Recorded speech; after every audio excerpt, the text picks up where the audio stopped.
the reigning superhero in the National Lacrosse League, joins us right now.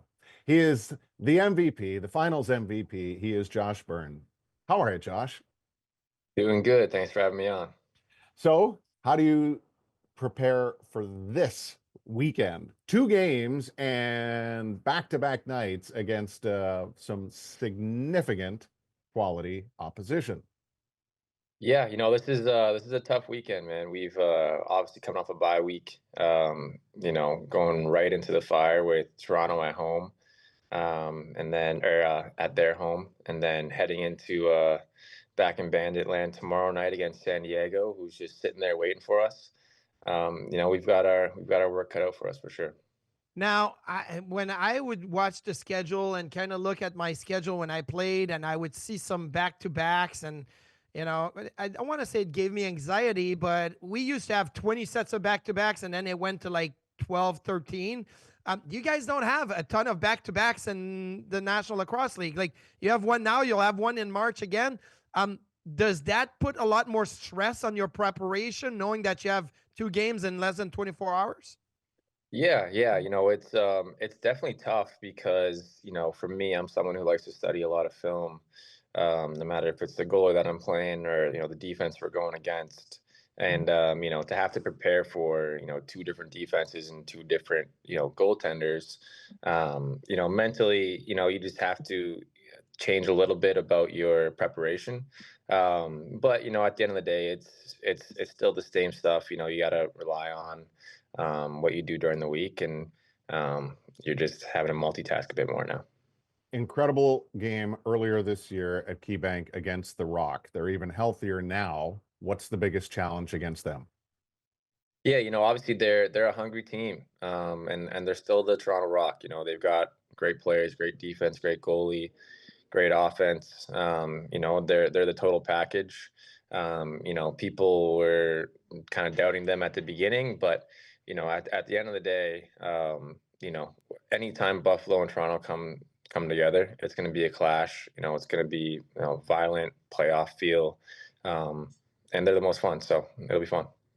Okay, so what has been the key for you guys this year? Has it been the offense that has been dominating and putting you over the top, or the defense who has been so good in most of those games and with Vinci and Nat? So, what has been the this or that here? What has led the way for you guys? I personally think it's been us coming together and playing as a full team, right? Like, there's so much that goes into these games, especially when there's a lot going on in between the lines, and we like to call it transition. Hmm. Whether it's, the defense getting off the floor quickly to give us more time on the clock, or, us not allowing their defense to get transition against our guys and getting off the floor, timely, and allowing our guys to play 5-on-5. That's when we know our defense is best, is, when they're not chasing numbers or having to play, 4-on-3s or 3-on-2s quickly. And that's when Bino's at his best as well. So it's like, I think it's, we're playing more as a team this year, and really, really trying to help each other out and not trying to be like, even if you watch the games, you see guys hustling to the bench, right? Whether it's offense Mhm. getting off on D or defense getting off on O, right? It's cool to see, and I think it really shows how much we care about each other as a group. How would you describe Ian McKay this year? He's a guy that I think is very good at fitting into a role that's going to be asked of him, right? Like, you watched him, last year, be a D specialist, great in transition. When we needed him on O, he would come up and play O, do great as well. When we needed him on faceoffs to that at the beginning of the year, he was crushing it then. And this year he's been asked to play predominantly more offense. So he changes up his preparation. He's dialed in all types, in all parts of being a pro, right? Nutrition, stretching, getting in the gym, everything. He's super focused on. I think more so now you see that his preparation when we're shooting is more offensive based and taking those offensive shots and getting looks at.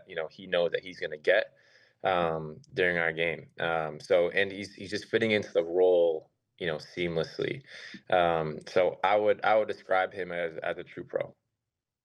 Josh, you obviously get a lot of points and a lot of goals, but Dane is leading the way for you guys, and he's fifth in scoring in the National Lacrosse League, but he's only played 6 games. If he was to get 10 points, tonight and 10 tomorrow, he's going to be first. Like, is that a point of pride and success to see that, well, Ian is a guy that you talked about, you and Dane, like making sure that you elevate each other to get to certain thresholds in the league? We don't really look too much into the whole points thing. I think, the media does a good job of trying to cover that and try to focus on, oh, this guy's, first, or this guy's leading this, or this guy might break this record. And, I think, Dane's been in the league for a long time, so I've been in the league now for a long time, which is weird to say. I think the thing that we've figured out is no matter what's going on, no matter what type of season you're having, no matter what type of game you just had or games that you have coming up, it's what you do in the week, that makes you successful. So we're not focusing on, hey, we need to score 8 goals or, 10 points this game or whatever to stay on pace for something. It's like we're going to do whatever it takes to make our team successful. And some nights, you see either Dane or myself getting back on defense more than usual. And, that might take away from our point totals or whatever it is. And, some games, there's other guys that are going off. Like Mickey's had a couple big 5-goal games because it's like, listen, we don't care as long as we're scoring, right? And we're playing, great lacrosse as a group. That's ultimately what it comes down to. And, at the end of the year, we're looking for a championship, and that's really all that matters to us. So, and I think that starts at the top with Dane, and, he has that same attitude. So, it trickles down pretty well to the rest of us. Josh, it's cool to hear you talk about, the back-to-back, and from a personal standpoint, it's a little more challenging because of the video preparation you like to do. So you're clearly a details guy. I'm curious what it's like. You mentioned they're still the Rock. Well, the Rock have become nomadic, unfortunately, over the last few years. They're not in Toronto anymore. Then they were in Hamilton, and now they're in Mississauga. This is your first chance to play them in Mississauga. Yeah. What do you like? What do you like to learn and feel in a new venue in preparation for a reasonably staunch opponent in the Rock? So, like, what are the nuances you go through in a warm up out on this new field, so to speak, tonight? Yeah, I've done a lot of work on trying to control what I can control on a nightly basis. So no matter if we are, the away team or the home team, I try to get in what I know I'm going to be able to get in, right? Like I know that no matter what arena I'm playing on, right, there's going to be a door, right, where I can attach my bands to, where I can do my band workouts, my band routine. I know that there's going to be a net there where I can get out there and shoot my shots and do what I can do. I know that I'll be able to get into the locker room and do what I got to do in there and stretch. And so that's for me what I try to focus on. I like being able to at least get there for shoot around to see, the path of walking into games. And that's all I really need to know at a new venue is, okay, how do I, kind of maneuver this? And that way, when I'm going through my prep, in a couple hours here of, visualizing, walking through and walking into the game and all the way through to winning the game, and heading home, I can see it all happening before, it happens. Josh, obviously lacrosse is a North American sport, Canada, US, but we're watching the Four Nations face off with the NHL players being there. Do you think it will grow to be like countries in Europe and maybe everywhere around the world, kind of seeing how fun lacrosse is and developing into, at some point, we could have teams from many other countries take in a international tournament like we're seeing? Yeah, and honestly, first of all, it's really cool to watch this Four Nations Cup right now. Like, I don't know when the last time I've been this excited about watching a hockey game is, and from a kid who grew up playing hockey and watched it nightly, like it kind of brought back that little kid in me. So super cool to be able to see that the NHL is doing there. But yeah, I think lacrosse has that ability to start to stretch to other countries. And you've seen it in the last couple of World Games, and in the Sixes World Games.